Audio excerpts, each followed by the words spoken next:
Olá, meu caro aluno, tudo bem com você? Você está no canal Escola Online. Então vamos para a nossa aula de hoje, que é sobre o Fordismo. Eu já falei aqui no canal sobre o Fordismo, já falei sobre o Taylorismo e hoje é sobre o Toyotismo, sim, o modo e sistema de produção da Toyota. Para você aí do outro lado que está a fim de aprender um pouco mais sobre esse sistema de produção. Bom, direto ao assunto, mas o que foi o Toyotismo, professor? Bom, respondo para você, meu caro aluno. Bom, o Toyotismo é um modelo de produção industrial, logicamente, né, que visa o princípio da acumulação flexível. Que raios é isso de acumulação flexível? Calma, já explico. Bom, isto era para evitar principalmente os desperdícios. Sim, o desperdício no processo, ou seja, ao longo da cadeia produtiva. Também conhecido como sistema de Toyota de produção. Ou seja, para você ter uma ideia do que eu estou falando, o toyotismo inicialmente ele foi implantado nas fábricas de automóveis, logicamente da Toyota Motors, né? Ou seja, por iniciativa de seus idealizadores, Eiji Toyoda, né, e Taishi Ono, ou seja, os principais responsáveis pela criação deste método de produção, né, que visava então aí a produção com menos desperdício. Bom, criado após o término da Segunda Guerra Mundial, não sei se você sabia disso, mas agora já está sabendo, pega a caneta aí para anotar e não esquecer, o toyotismo ele vai surgir onde? No Japão, lógico. Para quê? Para se adaptar a uma nova realidade desse país que possuía então um mercado muito menor do que o americano e também do que o europeu, né? E que trabalhava com a base no Fordismo. Lembre-se do Ford, do que eu falei, tem aqui um vídeo falando sobre o Fordismo, você pode consultar para entender o que eu estou dizendo. Bom, tendo como uma filosofia a completa eliminação de todos os desperdícios, né? Ou seja, a ideia era esta, evitar o desperdício, ou seja, o conceito do toyotismo, ele se baseia o quê? Se baseia numa produção por necessidade.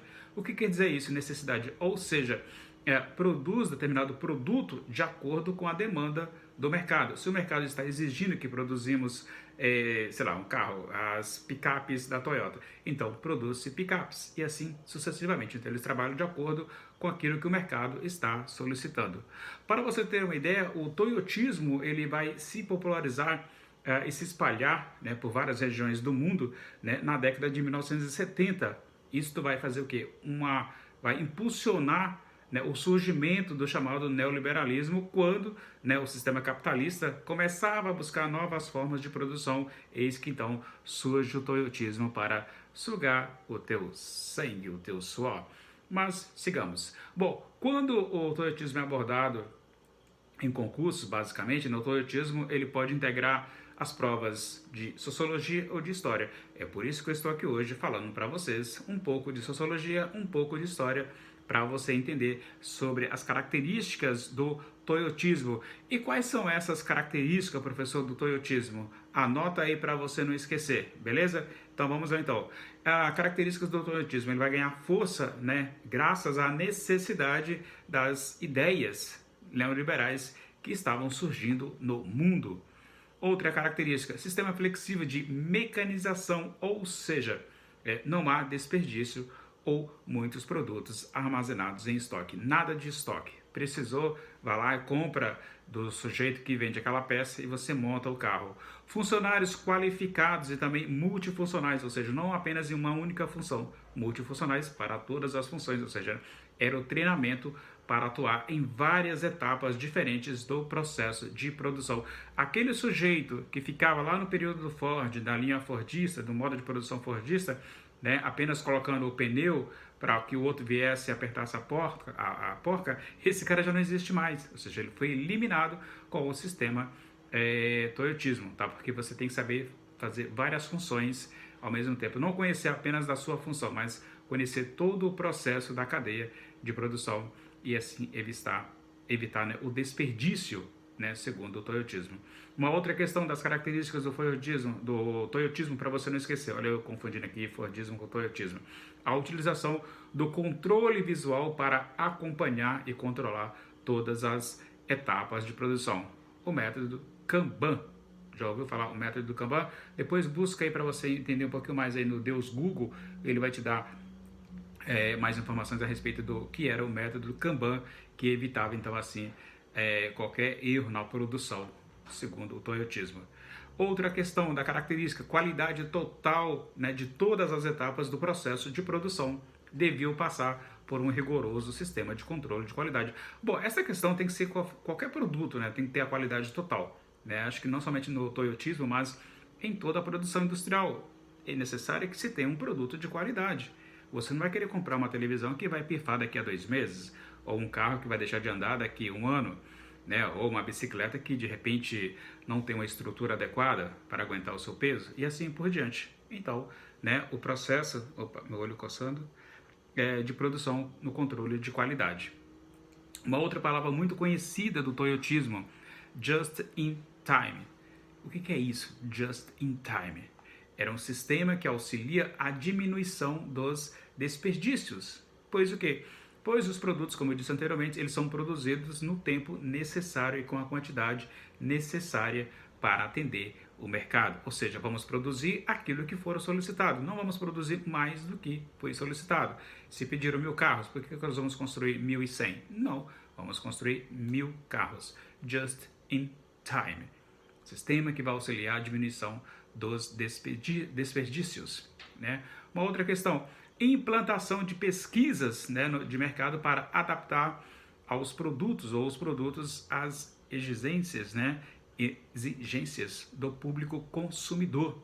Então esta pesquisa é um levantamento de mercado que qualquer boa empresa faz, né, as pesquisas de mercado para saber quais são ali as exigências do consumidor para que a empresa então possa produzir, né, aquilo que o mercado está solicitando, e não apenas porque o engenheiro pensou algo, vamos fazer isso. Ora, será que as pessoas vão comprar o produto?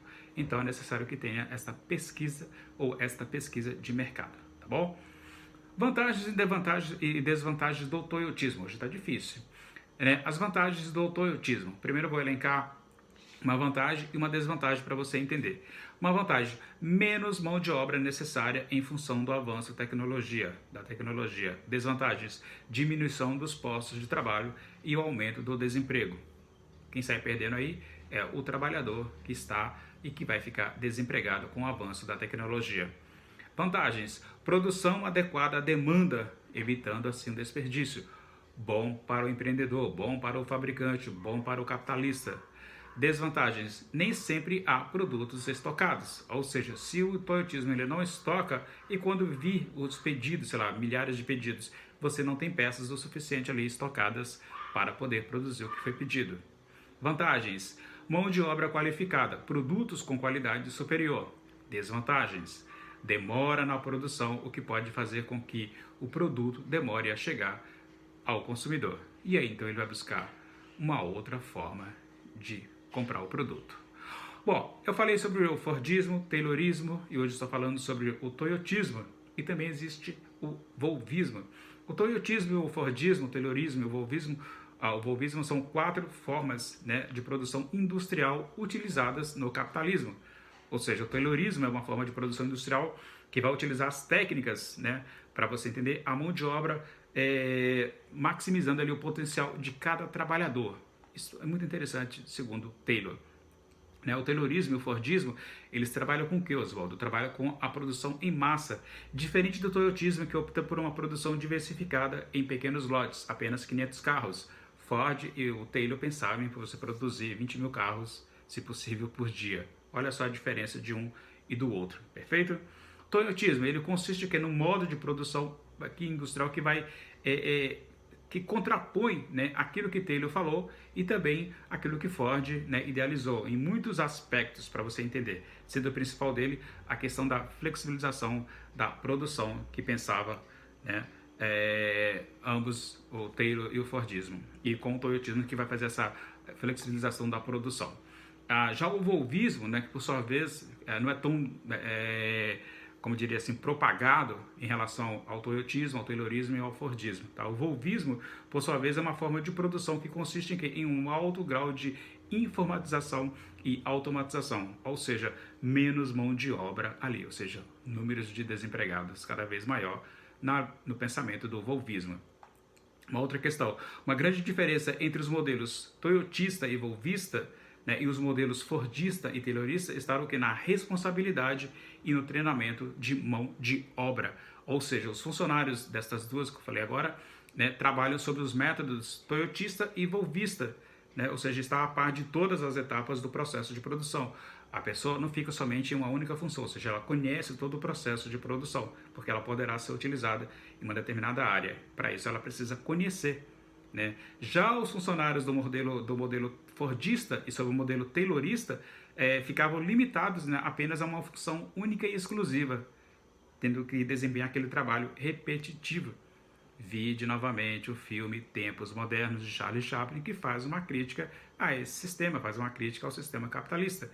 Quando Chaplin fica ali sobre aquela mesa apenas virando parafusos para a direita, com as duas mãos ali. É um modelo repetitivo e cansativo. No volvismo, os trabalhadores não sentem tanto interesse pelo trabalho nas indústrias e muitos recusam ser apenas operadores de máquinas, repetir uma mesma função, né, por toda a vida.